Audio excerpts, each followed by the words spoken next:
Hello everyone, আসসালামু আলাইকুম। আমার ফেসবুক আইডিতে মানে পেজে অনেকেই আসলে নতুন বন্ধু অ্যাড হয়েছে যারা আমাকে চেনে না, জানে না। অনেকেই আমাকে জিজ্ঞেস করছো যে আপু তোমার বাসা কোথায়, তুমি থাকো কোথায়। তো সেই জন্য আজকের ভিডিওটা করা, যারা আমাকে এগুলো জিজ্ঞেস করছো তাদেরকে। আসলে আমার বাসা মানে আমার জন্মভূমি, আমি যেখানে ছোট থেকে বড় হয়েছি সেটা হচ্ছে রাজশাহী, মানে আমার জন্মভূমি রাজশাহীতে। আর হ্যাঁ, আমি রাজশাহীর মেয়ে, কিন্তু আমার বিয়ে হয়েছে অনেক দূরে, রাজশাহী থেকে অনেক দূরে, মানে আসলে নওগাঁতে বিয়ে হয়েছে আমার। আর আমি নওগাঁর বৌমা। তো এখন এবার আসি পরের প্রশ্নে। এবার জিজ্ঞেস করছো অনেকে আমি কোথায় থাকি। তোমরা বলো যে আপু তোমাকে 2 দিন পর এখানে দেখি, তারপরে ওখানে দেখি, তুমি আসলে থাকো কোথায়? তো আমি আসলে 2 জায়গায় থাকি। অনেক অনেক মেয়ে আছে দেখবা যে তারা কিন্তু শ্বশুর বাড়িতে বেশি থাকে, বাবার বাড়িতে জাস্ট বেড়াতে আসে, 2 দিন থেকে চলে যায়। কিন্তু আসলে আমার বিষয়টা একেবারে অন্যরকম বলতে পারো। কারণ আমার আসলে ভাই নেই, আমরা 4টাই বোন। আর আমাদের 4 বোনেরই বিয়ে হয়ে গেছে, বাসায় কেউ নেই এখন, যে যার সংসার নিয়ে সবাই ব্যস্ত।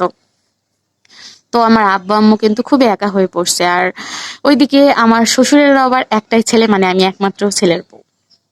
এর জন্য আমাকে ওখানেও থাকতে হয়, এখানেও থাকতে হয়, কারণ আমার আম্মু খুবই অসুস্থ।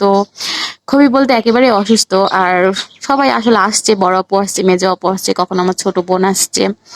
তো আমাকেও আসতে হয়, কারণ ওদের তো আর একার ওপর দায়িত্ব চাপিয়ে দেওয়া যায় না, কারণ সবারই কিন্তু সংসার আছে।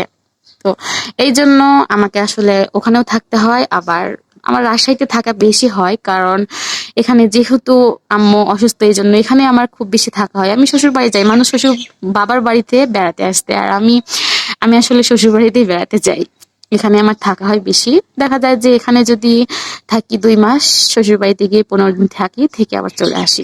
এভাবে আমার থাকতে হয়, কিছু করার নেই, কারণ ওটাও আমার বাসা, এটাও আমার বাসা, ওদেরকেও দেখতে হবে, আমার নিজের বাবা মাকেও দেখতে হবে। তো এই জন্য আমার 2 জায়গাতেই থাকা পড়ে, এই জন্য তোমরা আমার সবসময় 2 জায়গার ভিডিও দেখতে পাও। আর এই তো, আর কি বলবো। আরো অনেক কিছু জিজ্ঞেস করেছো তোমরা, কিন্তু এক ভিডিওতে তো সবকিছু আর বলা সম্ভব না, কারণ ভিডিওটা অনেক বেশি লং হয়ে যাবে। আর লং ভিডিও কেউ দেখেও না, কেউ শুনবেও না। তো এই জন্য আজকের ভিডিওটা আমি আর খুব বেশি বড় করছি না, এইটুকুই বলার ছিল যে হ্যাঁ, আমি রাজশাহীর মেয়ে, আর আমি 2 জায়গাতেই থাকি। আর কি বলবো। আর আমার নাম তো তোমরা জানোই, আমার পেজের নাম যেটা তৃপ্তি, আমার নাম তৃপ্তি। আর আমি আমার বাবা মায়ের 3 নাম্বার মেয়ে। তো ঠিক আছে, সবাই ভালো থেকো। আর তোমরা যেভাবে আমাকে সাপোর্ট করছো, আমার পাশে আছো, এভাবেই আমার পাশে থেকো, আমাকে সাপোর্ট করিও। আর আমি অবশ্যই তোমাদের পাশে থাকবো। তো ঠিক আছে, সবাই ভালো থেকো। আল্লাহ হাফেজ।